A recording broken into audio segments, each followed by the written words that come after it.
Hey VC, this is Harvey of Spin the Black Circle. Hope everyone is well and doing good things out there in VC land. Post record store day and back into some sort of normality, I hope. In terms of what I'm up to, this is Friday Night Vinyl, so welcome back to that. Running alongside concurrently the other two series that I'm running and really enjoying making. One is Walking the Groove, where I get out and about generally in the countryside, but it could also be a city, and get lots of steps in and talk about music on a theme, on a topic or a challenge without the prop of having album covers to show. So that's Walking the Groove. That will continue hopefully for a long time. The other series that I'm doing concurrently is What's the Fuss About, where I muse on a perhaps an underrated band or act and talk about what the fuss is. So far I've covered Little Feat, Cheap Trick, and you might have seen the Blue Nail video that I did too, but if not, check those out. But back to the core of this is always going to be the core of what I do, VC, showing some records. We enthuse about it, you comment, I go into your videos and I comment on the music that you've bought. It's still the essence of what we do. It's still more exciting than the other two series, if I'm honest. So a handful a day to show you, but I could easily, VC, have made 10 videos instead of one, because I've bought so much since January. 60 plus albums I was counting up since January. But anyway, here's a handful that I'm excited about in a minute. Starting with this RSD Essential reissue of A Perfect Circle's Mer de Normes from the year 2000. So if you don't know what RSD Essential is, it's a kind of throughout the year run of albums that the Record Store Day organisation work with record companies to get into indie stores. So it's nothing to do with the March, April main Record Store Day, and it's nothing to do with the Black Friday RSD. It's through the year releases, limited run releases that only go to independent bricks and mortar stores, which is good because it means that this challenge that we get for Record Store Day, that it's only about this day and Record Store Day is every day. Well, here you go, because every day throughout the year, or certainly most weeks throughout the year, the RSD Essential series is doing exactly that. It is working with indie bricks and mortar store to get these out. But anyway, back to the music. Heresy, VC, but I do not like Tool, and this is a Perfect Circle, or a supergroup featuring members of Tool, the main chap out of Tool. But I do like A Perfect Circle. I just, personal preference as ever, I find Tool's music, it just kind of washes over me, whereas this is a lot more melodic, this Perfect Circle album. So I'd streamed it a number of times, knew what I was getting into when I bought this RSD Essential. I got it home and then promptly, before I played it, read a bunch of Discog reviews of the RSD Essential, many of which said things like it's too noisy to play, or it's warped, it's off center. I've got none of those problems with this. Thankfully, it's a little bit noisy, as many new pressings are, but nothing that gets in the way of the music. It's certainly not warped or off center, and it's dynamic, a fulsome sound. The soundstage is fantastic, which kind of suits this incredibly well produced kind of progressive melodic indie rock sound, which is what A Perfect Circle do. They remind me a lot of the Smashing Pumpkins, actually, A Perfect Circle.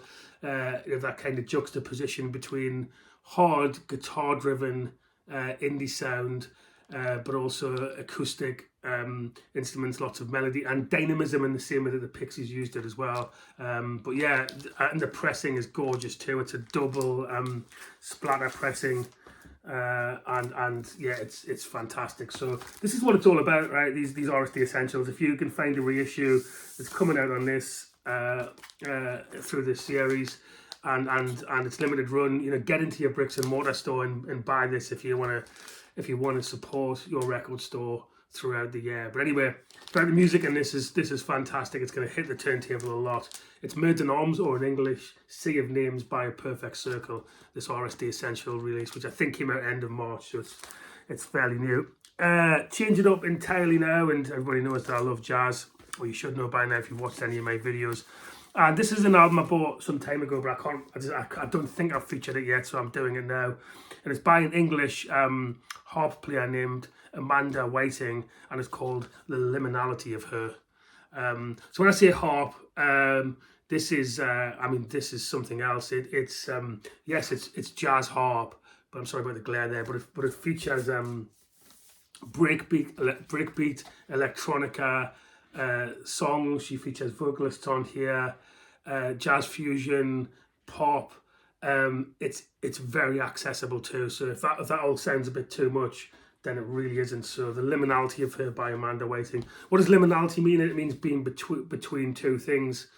So I've read anyway, kind of between trying to work out where you're going between two things. But no such problems in terms of identity of this album, because it just plays beautifully from in terms of the sequencing and the tunes and the use of rappers, vocalists, and the rhythm section on this is very nice too. So yeah, the liminality of Her by Amanda Whiting.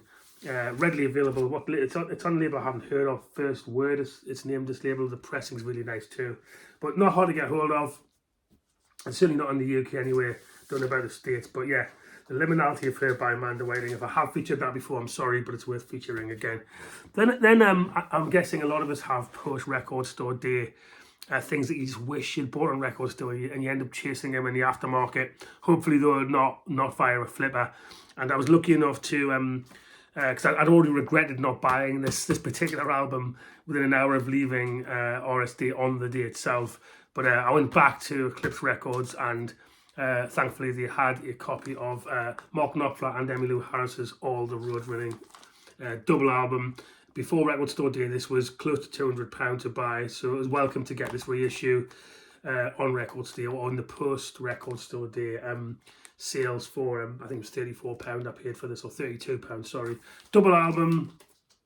It's male shell, so I don't know if that means it's half speed mastered, but it's flat. It was probably digitally recorded anyway, because it's from 2006, and it's on this really gorgeous smoke coloured vinyl, double vinyl, really nice, and it's flat as a pancake. It sounds really well mastered. I agree with the hypothesis of this. The whole thing about this Emmylou Harris and Mark Knopfler one-off collaboration, I don't think they did anything after this other than toured, is they find a third voice. So the way that Mark Knopfler's voice and Emmylou Harris's vocals gel together is kind of, and they described it as this, it's kind of, it almost finds like a third voice because their voices work so well together. Add to that they're essentially all their own compositions between the two of them, and Mark Knopfler's, as usual, sensational on guitar, and it's really well recorded too, that it really is a winner. So if you can find All the Road Running by Mark Knopfler and Emmylou Harris on the aftermarket, then don't hesitate. I'm going to see Emmylou Harris in Birmingham on a farewell tour next month in May, so I'm looking forward to that. And for me, she can do no wrong. And she's supreme at doing this sort of stuff, right? If you think about the artists that she's backed in this manner, from Rodney Crowell to Ryan Adams, and most famously Graham Parsons. I'm not suggesting she's a backing vocalist, but her ability to meld her voice with male vocalists and achieve great results is something else, and this album was no exception. So yeah, All the Road Running, really pleased to have picked up that in the aftermath of Record Store Day by Mark Knopfler and Emmylou Harris. And I don't think this should be, don't pay through the nose from flippers. I think you should be able to get this for under £40, under $40. I've seen quite a few copies online, so just be careful not to overspend on something that shouldn't be ridiculously priced. So changing it up again to Space Jazz Prog next. Look, eclecticism matters for me. I'm a whore for all types of music in the right way. So I make no apologies for switching it up like this. And this one was actually something I've bought. I'm about to buy from Dave Atkinson. He popped round and he brought a few albums to spin in the man cave here. And this one is a super group again, actually featuring, this will be the worst pronunciation ever, Stomu Yamashti, Steve Winwood, and Michael Shreve. Michael Shreve famously of Santana, and obviously you know who Steve Winwood is. But this is a super group, I think, from well, the mid-70s, 1976. Go. I don't know if they recorded other albums, but this is where I'm starting. And when I spun this is a spare copy that David have, which I'm going to buy off him. When I spun this, and I've spun it a couple of times now, it's glorious. It's yeah, like I said in the opener, it's kind of fusion jazz space prog is how I'd describe it. Amazing set of musicians on here. Al Di Meolo's on here as well on guitar from Return to Forever, and it's that thing where it's all very well being experimental, but the ability to for tunes to stay with you and be something that you go back to is when this sort of stuff really works, whether that be jazz fusion or whether it be prog, and this achieves that. So this is something I know I'm going to come back to again and again. It's not a particularly expensive LP. I've reached a sensible price with David for buying this, because he's always reasonable when I've his period that he's doing in a minute, and this was no exception. He's been reasonable on the price that I'm going to buy this from him for. But yeah, it's going to hit the turntable quite a bit. So thanks, David, for turning me on to this this album by Go, so that I don't have to go through all of the names again and get them all horribly wrong. But yeah, really good. And I'm getting to that stage in life, VC, where music that I do like pop and I like classic rock, but music that is just so obvious that I kind of know what's happening next just doesn't challenge me enough. Sometimes, anyway, sometimes I still like listening to Oasis, or the Stones are my favorite band, right? And all that stuff can be predictable, but something that's going to stretch me, but that I keep going back to, is really attractive to me as I start to mature as a listener. So really happy to have that. Let's change it up again to UK Street Soul and an LP that I got from Psychotron Records. This is a 1987 album by Rosalie Joyce, which is Love as Soul. So kind of street soul. What do I mean by that? It's acts like Soul to Soul. I suppose Shorty too, a little bit. Kind of, tend to be London-based soul musicians, or certainly UK soul singers. This is I wouldn't say it's lo-fi, but it's clearly not produced on a massive budget. It wasn't recorded on a massive budget, but that kind of works with what this is. It's very electronic, very 80s, but the songwriting and her voice and how it fits together, I wouldn't want to hear it produced any other way, actually. And this is a reasonably rare album. I don't think it's an expensive one, but it's quite hard to get hold of, I think, this. So when I saw it, I snapped it up. It's on the Jam Today label. So yeah, it's I'd kind of describe it as a kind of more street version of Sade. These are soul ballads. The musicianship's really good. Everything from the electronics I mentioned to horn sections. But yeah. Love as Soul by Rosalind Joyce, really good. Enjoying that from Psychotron Records. And I'm going to finish with what is to date my album of the year so far of 2026. So much so that I bought 2 copies of it, and that is this is such a grower. It's Full Circle by Tom Misch. His first album in certainly in a number of years. I think his first album since full album since pre-lockdown. He took time out to I think he had some well publicized by him kind of mental health struggles, and he kind of reset himself, did a lot of traveling. Apparently he became a surfing instructor too, anonymously. Kind of, you turn up in Cornwall or something, and there's Tom Misch teaching people how to surf. And then he did some traveling, I think, in Spain and Portugal, found himself, and that time that he took to kind of reset himself clearly inspired the title Full Circle, and clearly inspired a lot of lyrical and musical content here. It is such a grounded, laid back, centered LP. It's gentle. I can't imagine putting this on and it not kind of settling the listener down. But at the same time, it's not background music unless you let it be. You can really immerse yourself in this. He's a great guitarist, Tom Misch.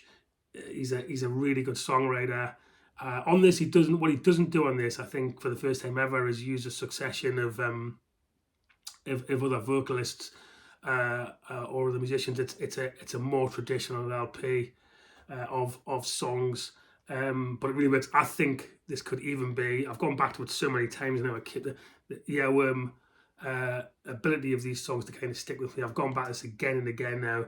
It could be his best album, and it might be up there later with my albums of the year. Let's say we're not even a third of the way through the year. Now, I've got two versions of it. I've got this double audiophile version from his website, which might still be available actually. It's got a gorgeous booklet inside of it too. I wonder if I can get that out to show you. Hang on a second. So you might still be able to get this with this kind of it's kind of stapled into the middle of the record. I'll try and do this without destroying it, with the lyrics and lots of photos. Really high quality stuff though. So you get that, and then it's on double vinyl. So therefore the grooves are really spread out. And then I also got on single LP this kind of standard splatter version. Just for those times when I want to kind of just fling it on without having to play two separate albums. But in terms of sound quality, unquestionably the double is better than the single. So it depends on your budget, and it depends how much patience you've got for turning LPs over, whether you want the double 33 or the single 33. But there you go. Nice little compact haul. Loads more to show. So enthusiastic about music at the minute, and it just brings a smile to my face to play these records. I think I might play the Tom Misch album again as soon as I finish this video. But yeah, as much as I'm enjoying doing the Walk in the Groove videos and What's the Fuss, this is what it's about for me, VC. So thanks for tuning in, and I'll see you soon, probably through the week, almost certainly through the week for the next Walk in the Groove video, and I'll have an interesting topic on that one, which I'm thinking of at the minute, kneeling down at the minute. But until then, hope everyone is enjoying the spring wherever you are, enjoying some better weather or lighter nights, certainly in this part of the hemisphere. And until next time, I wish everybody peace and bye.